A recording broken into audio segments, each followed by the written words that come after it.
I'm going to make a kimono jacket. You can get this in the men's pattern, the women's pattern, and a couple sets, so you can make one for each of you. Come along, let's see how easy it is to make this kimono jacket. For this pattern, you should have your front, you cut a pair, so it's like this. Mirror images of each other, two fronts. We've got a back. Now you can cut this as a pair and put in a center back seam, or you can cut it on the fold. And then we have your sleeve, and this also needs to be a pair. And then you should have two collar pieces, and you're ready to go. Line up your shoulders, and we sew them.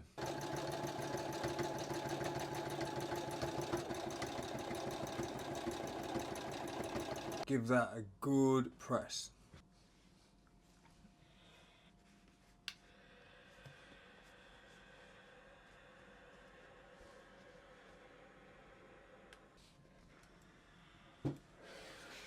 Your shoulders are now sewn. What we do next is put on our sleeves. Now, this is a bit back to front to regular patterns, but we have such a shallow sleeve head, as in this part here, that we can actually put it on before we sew together our side seams, which makes putting the sleeves in really simple. Just makes it easier for everyone to sew along here rather than sew along the 3D shape. So have a go at this. If you want to, you can do up the side seams and then put the sleeves in the way you would in a normal pattern. You would sew up the underarm seam, so you have a sleeve like this in a tube, and then you would sew your side seams and you would insert the tube in and sew around. Especially when you're dealing with thicker fabrics like the denim that I have, it's a bit easier to come in and do it on a nice 2D plane. So that's why we do it that way.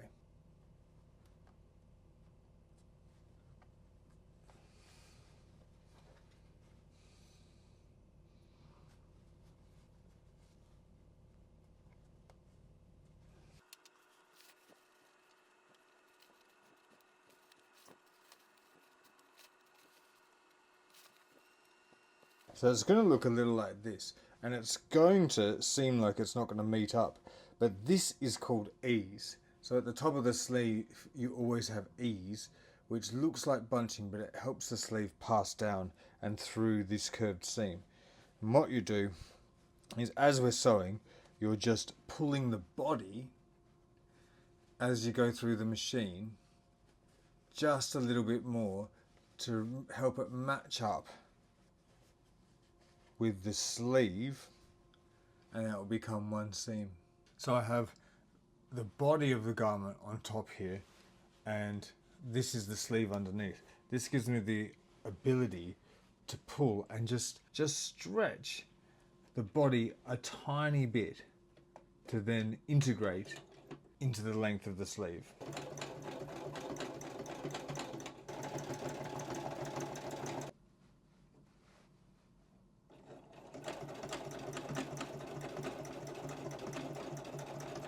So you see there, we're just pulling it across, and as it goes through, the feed dogs are taking the sleeve through,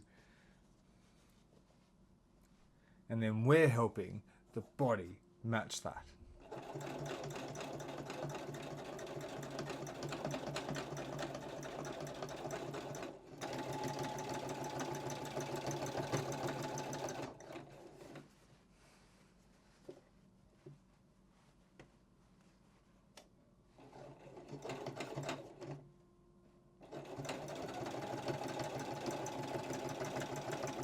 So you see, it all comes together. It's just about easing, and this is easier doing it along this line than when it's all in a 3D shape.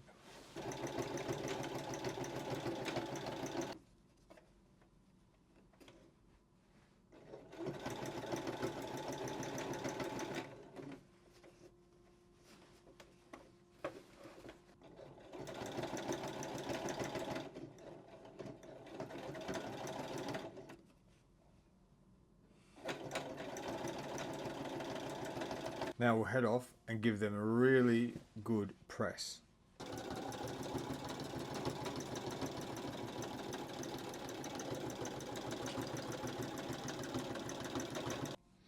What we're doing next is sewing up the side seams and underarms all as one big seam. So pin them together, pin them well, and then literally sew from your hem all the way along to your cuff.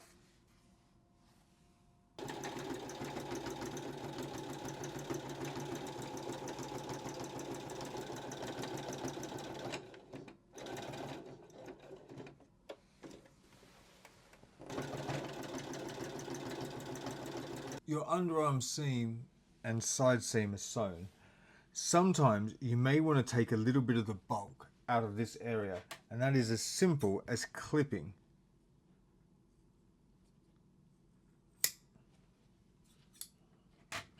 Just into that junction, you see where we've got all the seams are meeting in one place. If you can just clip into that, that gives this a little more movement. You go on to finish your seam, so whether you're overlocking or if you're turning these under, whatever you're doing, but you're just giving yourself a little bit of give there so it doesn't buckle too much up in the underarm.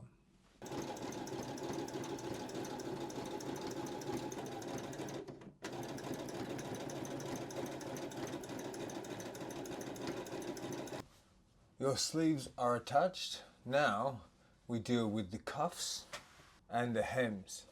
We turn the hem back by 1 centimeter and then 4 centimeters, or half an inch and 1.5 inches. And the same with the cuffs.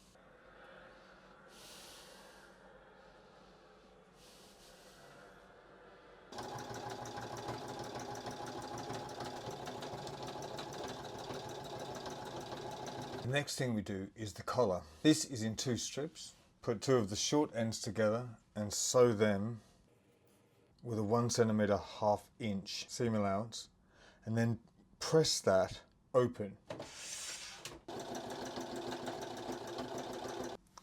And you want to lift a 1 centimeter seam allowance, which is half an inch, all the way along both sides of the long side of your collar. So it looks like that. And now you fold the whole thing over and get these seam allowances to line up perfectly all the way along.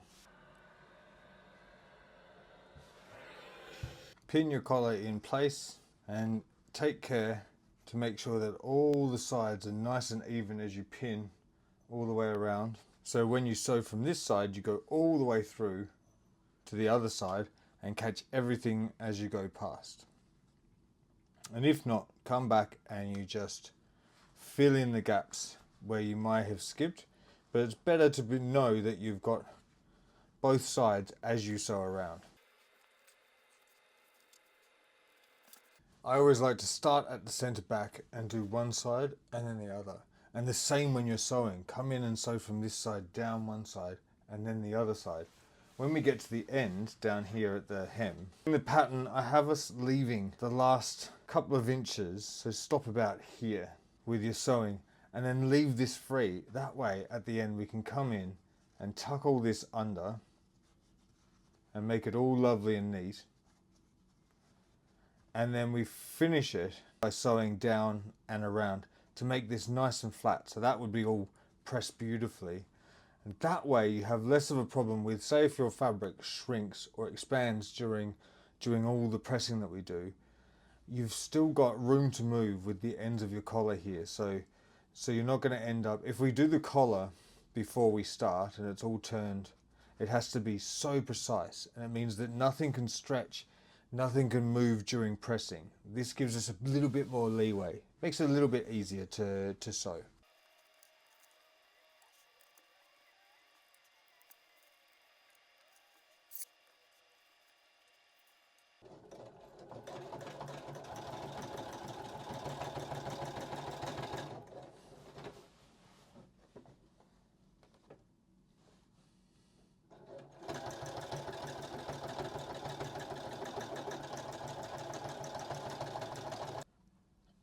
So we stopped here with our stitching. Now we have the opportunity to get this right. And I've made my collars a little bit longer, so I've got even more here. But Usually they'd be about a centimetre, half an inch. What you want to do is get your collar and line it up with the end of the hem, and then you get to finagle this and just get it right like this. And it gives you more control over this last little bit. And if you'd had a fabric that had stretched during the pressing and during all the sewing, this may have ended up a bit uneven, but because we're able to do this by hand now, it means you get a cleaner finish and a more accurate finish down the bottom. So see that? Then what I do is grab the iron and bombard this with heat and steam.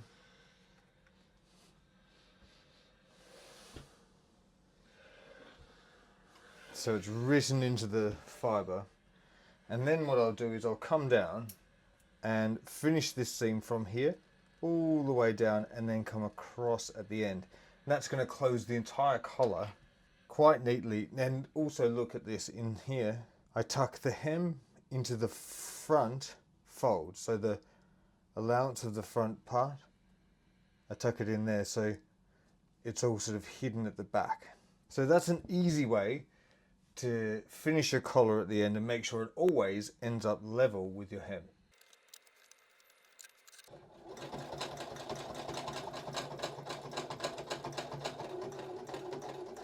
And there she is. You can make your own jacket just like this.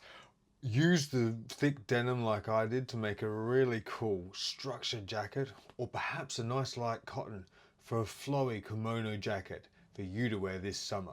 Get the pattern now, it's in the description, and come and make your own kimono jacket today.